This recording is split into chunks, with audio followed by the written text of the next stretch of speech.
इस कार्यक्रम के प्रायोजक हैं कृषि एवं किसान कल्याण मंत्रालय, भारत सरकार। हर जोखिम से निकल कर फसल आए, सुरक्षित हो जाए। फसल बीमा से हर किसान अब आत्मनिर्भर हो जाए। संकट के समय प्रधानमंत्री फसल बीमा योजना किसानों के लिए वरदान है। अब सूखा पड़े या बाढ़ आ जाए कोई डर नहीं, अब ओले पड़े या कीट पतंगे फसल खा जाए कोई फिक्र नहीं, क्योंकि हमने लिया है प्रधानमंत्री फसल बीमा। बुआई से फसल कटाई तक हर जोखिम का दावा, न्यूनतम प्रीमियम पर अधिकतम भुगतान का वादा। योजना से हर साल जुड़ रहे हैं 5 करोड़ से ज्यादा किसान। अब आपकी है बारी। नजदीकी कृषि कार्यालय, सहकारी समिति, बैंक शाखा, अधिकृत बीमा कंपनी या जन सेवा केंद्र में स्वेच्छा से करा सकते हैं पंजीकरण। फसल बीमा पोर्टल या फसल बीमा ऐप द्वारा भी कराया जा सकता है पंजीकरण। प्रधानमंत्री फसल बीमा योजना, आपकी फसलों का संपूर्ण सुरक्षा कवच। कृषि एवं किसान कल्याण मंत्रालय, भारत सरकार। कार्यक्रम किसान वाणी सुनिए सब बन भैया ने रिसाले भाई की ओर तय राम राम। कार्यक्रम किसान वाणी और भाई सारे जाना है कि जो आजकल चल रहा है धान का सीजन। और भाई इस धान के सीजन में कई बार न्यू देखने में आवा है कि जो हमारे किसान भाई हैं, हम उन्हें कई बार कम भी हैं, पर जो है ना कुछ है किसान भाई तो बात मान भी ले है, समझ भी गए हो कि हम किस विषय पे जानकारी देना चाह रहे हैं भैया ना। और भाई बात न्यू है कि जिस तरह जब भी आपकी धान की फसल उठा लियो हो भाई खेता में आग लानी शुरू कर दे हैं, यह थोड़ी सी दिक्कत आने लग रही है, क्योंकि इससे जो है ना समस्या कई डाल की आवा है। जिस तरह के मान लो अपने स्वास्थ्य की ही बात कर लें तो हमारा जो स्वास्थ्य है भाई, अगर ये वातावरण जो है ना दूषित हो जाएगा तो हमारा सांस लेने में बड़ी दिक्कत रहा है। और भी कई डाल की जो समस्याएं हैं भाई वातावरण से संबंधित और जो ज़मीन के संबंधित हैं वो भी बातें हैं, क्योंकि हमारी जो मिट्टी है इसकी उपजाऊ शक्ति भी खत्म हो जाए। और हमारे जो मित्र कीट हैं भाई इस डाल की जो है ना समस्याएं माना देखने में मिलेंगी। अगर हम भाई अपने खेत में जिस तरह के जो फसलों के जो फन्ने हैं उसके जो अवशेष हैं, पराली है खेत में पड़ी रहा है उसमें आग लगा दे हैं, यह थोड़ी सी दिक्कत रहा है। और क्यों ना भाई इस बात में जो है ना हमने एक बातचीत भी करी है और भाई है ना वो बातचीत सुनवा रहे हैं, तो सुने भाई पहला ये बातचीत की भाई जो फसल अवशेष प्रबंधन के है। आज हमारे साथ स्टूडियो में उपस्थित हैं डॉक्टर श्रीता रानी, जिला विस्तार विशेषज्ञ है, सस्य विज्ञान विभाग, चौधरी चरण सिंह, हरियाणा कृषि विश्वविद्यालय के कृषि विज्ञान केंद्र से। आज हम उनसे जानकारी लेंगे कि फसल अवशेष प्रबंधन क्या है। डॉक्टर श्रीता जी, आपका स्टूडियो में स्वागत है। धन्यवाद रिसाला भाई। डॉक्टर श्रीता जी, आज आप जो है ना हमारे स्टूडियो में आए और हमारे जो किसान भाई हैं, जैसे कि जो आजकल धान की कटाई का सीज़न चला हुआ है, इस सीज़न में देखते हैं कि अधिकतर किसान भाई अपने जो खेत हैं उनमें आजकल जैसे कि जो पराली है, उनके जो फाने हैं, ये उसके अवशेष कहेंगे, उनमें आग लगा देते हैं। पर आप ये जानकारी दें किसान भाइयों को कि जो फसल अवशेष प्रबंधन है वो क्या है। जी, जैसे कि आपने बताया कि हमारे किसान भाई जो हैं वो धान की पराली में आग लगा देते हैं, तो जैसे नाम से प्रतीत होता है फसल अवशेष प्रबंधन, यानी धान के जो फसल के अवशेष हैं उनका प्रबंधन करना, ताकि उनमें किसान भाई पराली में या अवशेषों में आग ना लगाएं। इसे हम फसल अवशेष का प्रबंधन कहते हैं जी। जैसे आंकड़े बताते हैं कि हमारे जो इस साल 2024 में कुरुक्षेत्र जिले में जो धान की फसल लगाई गई है ये लगभग 1,25,000 हेक्टेयर में लगाई गई है।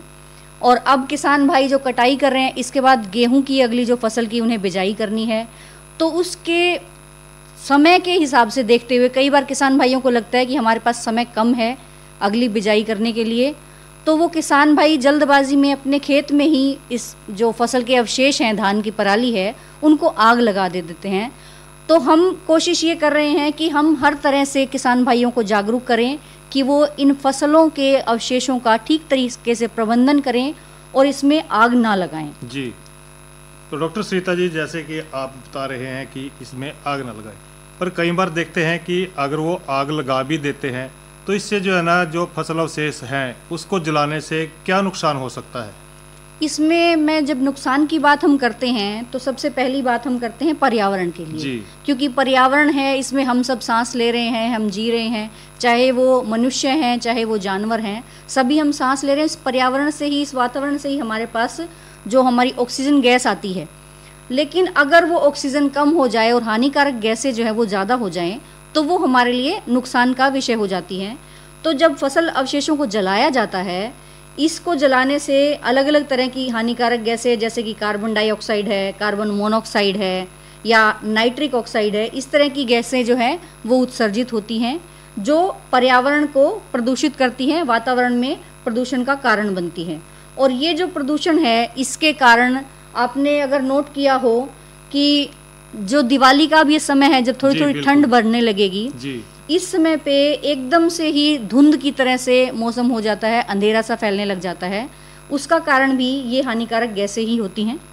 इसके बाद हम अगर बात करें कि जब ये धुंध की तरह जब ये परत फैल जाती है वातावरण में, तो इसमें जो विजिबिलिटी है यानी हमारा कितने दूर तक हम देख पाते हैं वो कम हो जाता है। इसके कारण जो राजमार्ग हैं, जो सड़कें हैं, उन पे सही तरीके से ना दिखने के कारण दुर्घटनाएं भी ज़्यादा होने लग जाती है जी। जो भी एक जो हम कह सकते हैं कि एक नुकसान है वो भी हमारे लिए एक।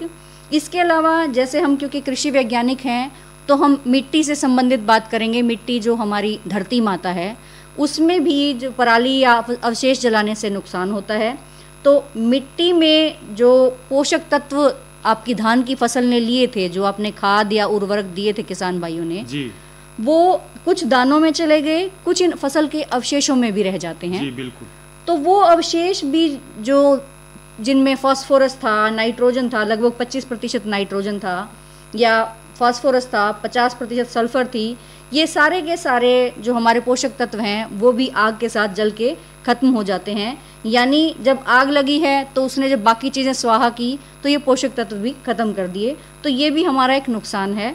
और इसके साथ ही साथ जो हमारी मिट्टी है उसकी उपजाऊ शक्ति भी घट जाती है, क्योंकि आग लगने के बाद जो ये राख की परत बनती है, ये परत जो हमारे खेत में जब हम पानी लगाते हैं या हम कोई भी खाद उर्वरक देते हैं तो उसको अवशोषित करने की जो मिट्टी की क्षमता है वो भी घट जाती है। इसके साथ ही साथ एक और नुकसान है कि जो हमारी मिट्टी में लाभदायक की जीव हैं, सूक्ष्म जीव हैं जो हमें दिखाई नहीं देते हैं, या हमारे जो मित्र कीट हैं जो किसानों के लिए फ़ायदा करते हैं, जो जीवाणु नुकसान पहुंचाने वाले जीवाणु या फफूंदी को से फसलों को बचाते हैं जी, वो भी इस आग में जल के ख़त्म हो जाते हैं। यानी एक और नुकसान भी है इसी चीज़ के कारण। तो मिट्टी की उपजाऊ शक्ति पे भी इसका नकारात्मक प्रभाव पड़ता है। डॉक्टर सीता जी, कई बार देखते हैं कि आजकल भी हम देख रहे हैं जो वायुमंडल है, शाम के समय कई बार देखते हैं ऊपर आसमान की तरफ, तो उसमें एक तो धुआं ही धुआं नजर आता है।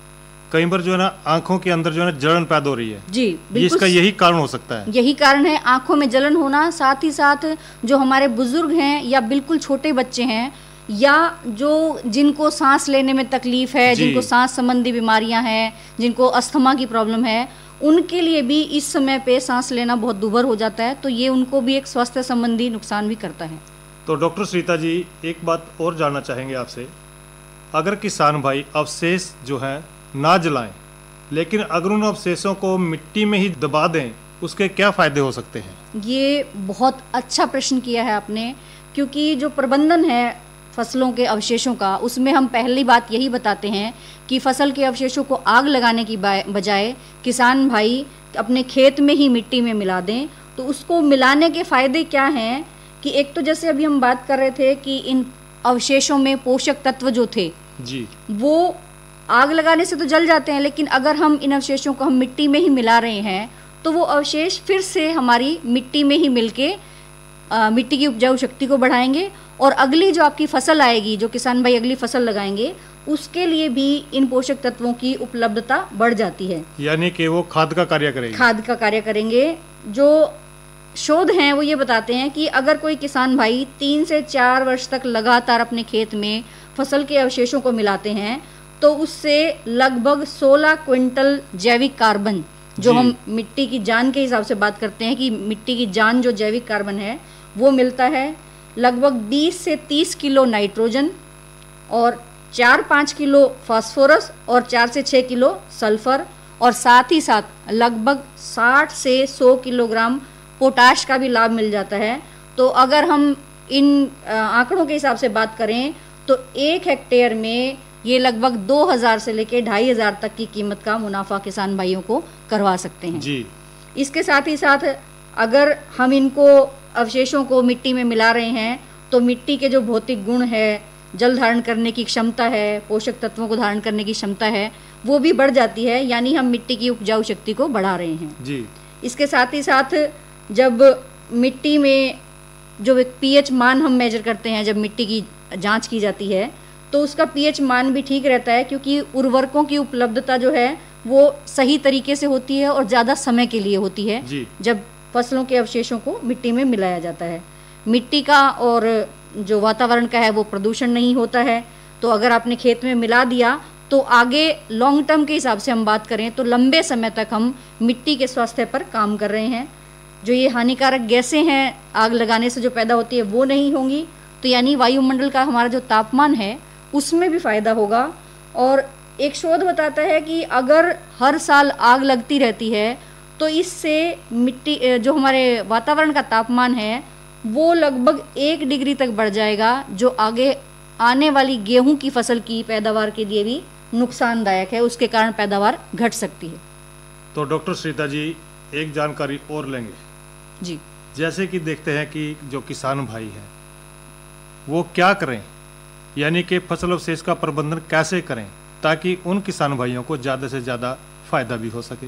जी, अब प्रबंधन हम किस तरह से करें, किसान भाई ऐसा क्या करें कि उनको अपनी पराली को आग ना लगानी पड़े जी। तो इसके लिए हम पहले बात करते हैं कि आग जैसे हमने बताया कि क्यों लगा रहे हैं। किसान भाइयों को ये लगता है कि उनकी अगली फसल की बिजाई के लिए उनको समय कम मिल रहा है। जी बिल्कुल। तो हम उस चीज़ को ध्यान में रखते ही बात करेंगे कि अगर किसान भाई को जो समय की समस्या लग रही है वो समस्या दूर हो जाए और प्रबंधन हो जाए, उसके लिए किसान भाई जो फसल अवशेष प्रबंधन में अपनाई जाने वाली मशीनें हैं जैसे हैप्पी सीडर है, सुपर सीडर है या जीरो टिलेज ड्रिल है, इनका इस्तेमाल करके गेहूं की बिजाई करें। और इनसे साथ बिजाई भी साथ साथ होगी, साथ ही साथ जो फसल के अवशेष खेत में थे ये मशीनें उसको अवशेषों को काट के छोटा छोटा बना के और मिट्टी में ही मिला देगी जी। यानी एक साथ किसान भाइयों का बिजाई का काम भी हो जाएगा, अवशेषों को मिट्टी में मिलाने का काम भी हो जाएगा। और जैसे इनमें हैप्पी सीडर और सुपर सीडर में किसान भाई जो अपनी डीएपी या खाद डालते हैं शुरू में बिजाई के समय खेत तैयार करते टाइम, तो वो भी एक साथ डल जाएगी, यानी तीनों काम हो सकते हैं। और अब एक नई मशीन आई हुई है लक्की सीडर या लक्की सीड ड्रिल जिसे बोलते हैं जी। उसमें तो साथ में एक और बॉक्स बना हुआ है जिसमें किसान भाई अपना जो खरपतवार नाशक डालते हैं वो भी साथ साथ डल सकता है, यानी 4 काम एक ही साथ हो जाएंगे जी। तो इसके अलावा किसान भाई जो मल्चर है या स्ट्रा रीपर है, चॉपर है, इनका इस्तेमाल करके भी अपने फसल के अवशेषों को मिट्टी में मिला सकते हैं और अपने खेत की उपजाऊ शक्ति को बढ़ा सकते हैं। तो डॉक्टर सीता जी अंत में ये जानकारी और लूँगा मैं कि जो सरकार है इसकी तरफ से भी कुछ प्रयास किए जा रहे हैं क्या? बिल्कुल किए जा रहे हैं। जैसे हमारा कृषि विज्ञान केंद्र है उनमें भी अलग अलग तरह के जागरूकता कार्यक्रम हम करते हैं, किसान मेलों का आयोजन किया जाता है ताकि किसान भाइयों तक जागरूकता पहुंचाई जा सके कि वो फसल के अवशेषों को आग ना लगाएं और साथ ही साथ उनका सही तरीके से प्रबंधन करें। इसी तरह से कृषि विभाग की तरफ से भी अलग अलग जागरूकता कार्यक्रम किए जाते हैं। हम लोग जो हैं स्कूल लेवल पे और कॉलेज लेवल पे भी प्रोग्राम करते हैं ताकि बच्चों को अवेयर किया जा सके। बच्चों में जब जागरूकता आती है तो वो अपने घर पे आस पड़ोस में परिवार में जाके बताते हैं, उससे भी एक जागरूकता का माहौल बनता है। क्योंकि बच्चे जब घर में अपने माता पिता को जाके बात बोलते हैं उसके कारण माता पिता जल्दी समझने की कोशिश करते हैं कि एक छोटा बच्चा अगर आके हमें बता रहा है तो हमें भी वो चीज़ अपनानी चाहिए। जी बिल्कुल। इसी चीज़ को ध्यान में रखते हुए हमारी हरियाणा सरकार की तरफ से भी एक स्कीम चलाई गई है कि जो किसान भाई अपने खेत में पराली को आग ना लगा के सही तरीके से फसल अवशेष का प्रबंधन करते हैं, यानी हैप्पी सीडर का इस्तेमाल कर रहे हैं या सुपर सीडर का इस्तेमाल कर रहे हैं या किसी भी मशीन के इस्तेमाल से खेत में ही इन फसल के अवशेषों को मिला रहे हैं, तो उसके लिए उनको 1000 रुपये प्रति एकड़ दिया जाएगा। इसके लिए किसान भाइयों को जो रजिस्ट्रेशन करना होता है, कृषि विभाग की जो वेबसाइट है उस पर जाके रजिस्ट्रेशन करना होगा, अपना पंजीकरण करवाना होगा और साथ ही साथ जो भी उन्होंने तकनीक इस्तेमाल की है फसल अवशेष प्रबंधन अपनाने के लिए उसकी फ़ोटो या वीडियो बना के साथ ही साथ उसमें अपलोड करनी होगी। और एक चीज़ बताना चाहूँगी कि हमारे जो कुरुक्षेत्र के किसान भाई हैं वो बधाई के पात्र हैं कि जो आंकड़े हैं हमारे पास उसके हिसाब से 2018-19 में लगभग 901 मामले आए थे पराली में आग लगाने के जी। लेकिन जो प्रयास हैं सबके मिलके हो रहे हैं जो प्रयास, उनके कारण कुरुक्षेत्र जिले में पिछले साल 2023-24 में केवल 96 मामले सामने आए थे और हम पूरी कोशिश कर रहे हैं कि इन मामलों को आगे हम 0 नंबर पे ला सकें। जी डॉक्टर सरिता जी, अंत में आप किसान भाइयों को क्या सलाह देना चाहोगे? जी, मैं अंत में यही कहना चाहूँगी कि जैसे अभी हमने चर्चा की है कि फसल अवशेष का किस तरह से प्रबंधन कर सकते हैं, इन चीज़ों को अपनाएं। इसके साथ ही साथ अगर कोई किसान भाई ये कहते हैं कि हम अपने खेत में किसी कारणवश इन अवशेषों को मिला नहीं पा रहे हैं, तो वो अपने खेत से बाहर भी निकाल सकते हैं। उसके लिए बेलर का इस्तेमाल करके पराली की गांठें बना के खेत से बाहर निकाली जा सकती हैं। निवेदन यही करूँगी कि आग ना लगाएं, पहले कोशिश करें कि अपने खेत में ही आप फसल अवशेषों को मिलाएं। अगर किसी कारण से ये संभव नहीं है तो अपने खेत से इनके अवशेषों की गांठें बना के बेलर के माध्यम से खेत से बाहर निकाल सकते हैं। ये जो अवशेष हैं, इनकी जो गांठें बन के ये बाहर निकलते हैं, ये भी बेकार नहीं है, ये बहुत काम की चीज़ है। इनको जो खुम्बी उत्पादन के लिए जो प्लांट होते हैं, मशरूम प्रोडक्शन जो करते हैं, उसमें इस्तेमाल किया जा सकता है। गत्ता बनाने के लिए इनका इस्तेमाल किया जा सकता है। भट्टे के लिए ईंधन के रूप में भी इनका इस्तेमाल किया जा सकता है। और साथ ही साथ जैसे कुछ जो राज्य हैं हमारे निकटवर्ती, जहाँ पे चारे की समस्या है, वहाँ पे इनको चारे के रूप में भी किसान भाई इस्तेमाल करते हैं। तो कृपया करके अपने खेत की पराली जो है उसको आग ना लगाएं और सही तरीके से फसल अवशेषों का प्रबंधन करें। और फिर भी अगर आपको लगता है कि आपको कोई और जानकारी चाहिए तो आप हमारे कृषि विज्ञान केंद्र में जो सेक्टर 13 में है वहाँ आके हमसे संपर्क कर सकते हैं, जानकारी ले सकते हैं। डॉक्टर सरिता जी, आज आपने बहुत अच्छी जानकारी हमारे जो किसान भाई हैं उनको दी कि फसल अवशेष प्रबंधन किस तरह करें, क्या उसके फ़ायदे हो सकते हैं, कैसे आप अपने खेत की मिट्टी को उपजाऊ बना सकते हैं। इस जानकारी को देने के लिए आपका बहुत बहुत धन्यवाद। धन्यवाद। ये तो सुनी भाई बातचीत कि भाई जो फसल अवशेष प्रबंधन है किस डाल करना है। और भाई थोड़ी ही चर्चा कर लें भाई अंगला कि भाई जो जौ की बिजाई है इसके बारे में, क्योंकि भाई जौ जो है ना रबी के मौसम की खास फसल है, यानी कि जो गेहूं का जो सीज़न आवेगा इसके गिला गिला भाई जौ की खेती भी कर सको हो। और भाई इसकी बिजाई का जो हमने बात करनी है, क्योंकि एक तो आपने जो कौन सी किस्म का बोआ भाई ये जानना जरूरी है। सब तो बढ़िया जौ की जो बढ़िया किस्म है भाई वो लेनी आपने BG25 या BH75, BG105। और भैया आपने किस्म लेनी है, बढ़िया किस्म है। भूमि की तैयारी का जिक्र करें तो भाई जो की खेती खातर बहुत बढ़िया जो न्यू रहेगा बात कि भी जो अच्छी फसल अपना लेनी है, इसके लिए भाई एक जुताई मिट्टी पलटने वाला जो हल लेना है उससे हल के गला आपने इसकी जुताई करनी है। और भाई प्रत्येक जुताई के बाद आपने जो है ना इस पर सुहागा लगाना है। और बीज की मात्रा का जिक्र करें तो भाई लगभग 35 किलो बीज 1 किले के लिए काफ़ी रहेगा। और बिजाई का समय भाई कई तरह बिल्कुल चल रहा है। इसकी बिजाई आप जो है ना यानी कि 15 तारीख से शुरू कर दी होगी भैया ने, और 15 नवंबर के तक जो है ना आपने इसकी बिजाई कर देनी है। और भाई खाद की मात्रा डालने की बात तो न्यू है कि जो मिट्टी की जांच के आधार पर भाई आपने खाद डालनी है, यानी कि भाई कौन सी खाद आपने ज़्यादा डालनी कौन सी कम डालनी है। जड़ा भाई हमारा जो पानी की ठीक ठाक जो है ना रहा है जिन इलाके में, उनमें भाई 24 kilogram nitrogen, 12 kilogram phosphorus, 6 kilogram potash 1 एकड़ में डालना बड़ा ज़रूरी है। और भाई सिंचाई तो न्यू है कि भाई हरियाणा के खास बात तो न्यू है कि जो उगाने वाला जो हमारा दक्षिण का एक क्षेत्र है, यानी कि जो दक्षिण हरियाणा हमारा, उसमें जो है ना खासकर बिजाई के बाद 2 सिंचाइयों की जरूरत हुआ है। पहली सिंचाई बिजाई के लगभग भाई 45 से 50 दिन के बाद कर दें, दूसरी सिंचाई भाई 80 से लेकर 85 दिन के बाद कर दें।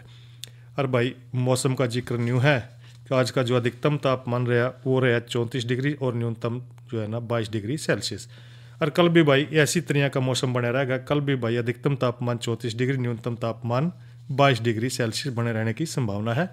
कल हमारा जो कार्यक्रम रहेगा उसमें हम चर्चा करेंगे भाई बैंगन की बिजाई पे, और आज की नसीहत में हम बात करेंगे उर्वरकों का संतुलित उपयोग किस डाल करना है।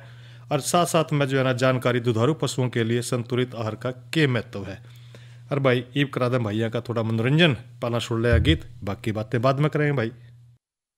भगती कर ले दिल ने थाम नित उठ, रोज सुबह और श्याम भजले, उसी स्वर का नाम सबसे काम हो तेरा रे। भक्ति कर ले दिल ने थाम नित उठी रोज सुबह और शाम बजले उसी स्वर का नाम सबसे दे काम वो तेरा रे।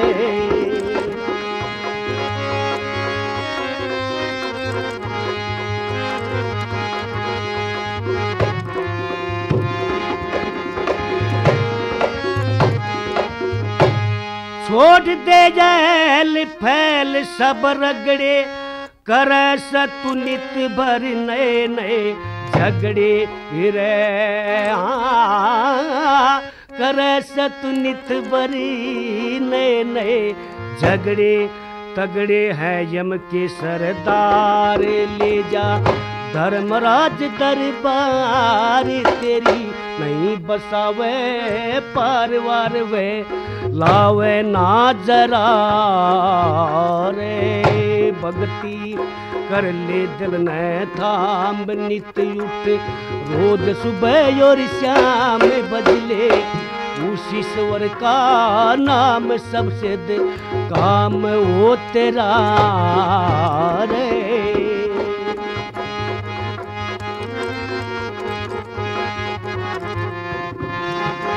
हाँ तेरा तब बिगड़ता आवे ढंग क्यों कर रखा तंग शरीर बन जा सन्यासी फकीर अपने भगमा रंग ले चीरियो बाबा पीर साखड़ा रे। भक्ति कर ले दिल ने थाम नित रोज सुबह और शाम बजले उसी स्वर का नाम सबसे दे काम वो तेरा रे।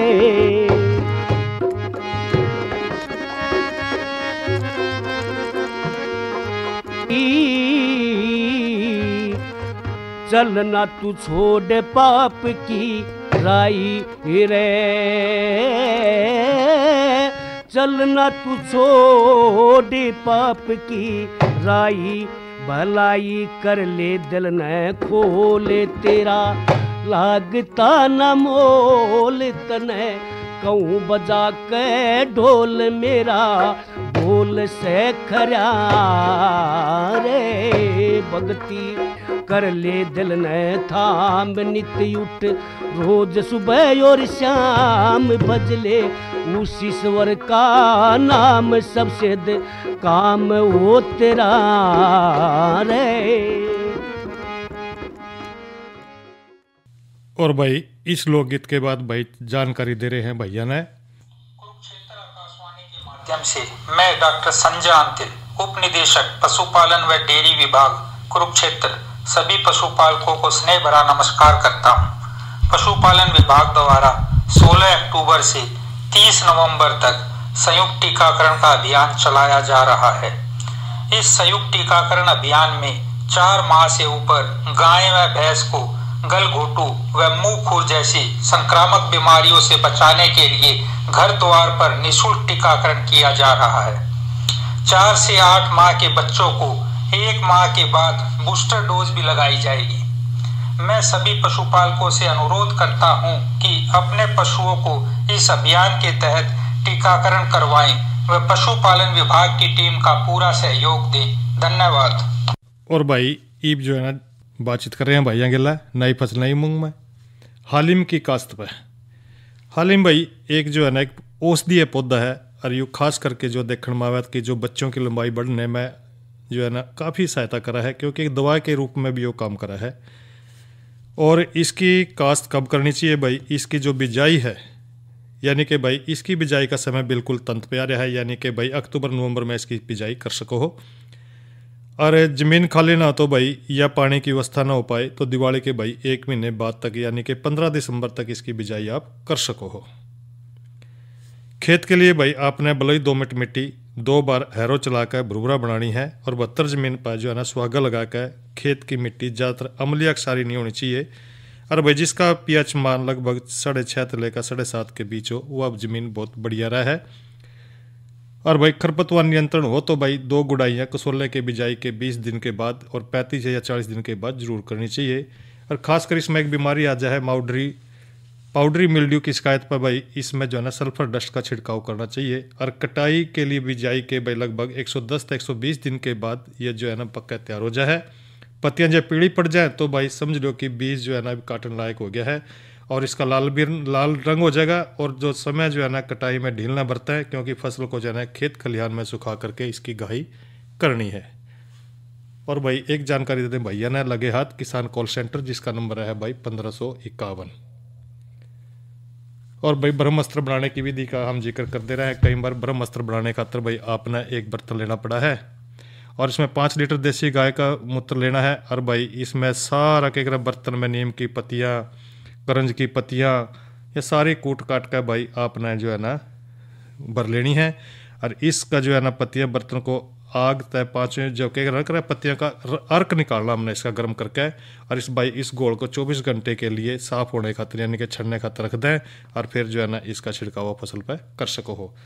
और भाई इस कार्यक्रम के जो प्रायोजक थे कृषि एवं किसान कल्याण मंत्रालय, भारत सरकार। हर जोखिम से निकल कर फसल आए, सुरक्षित हो जाए।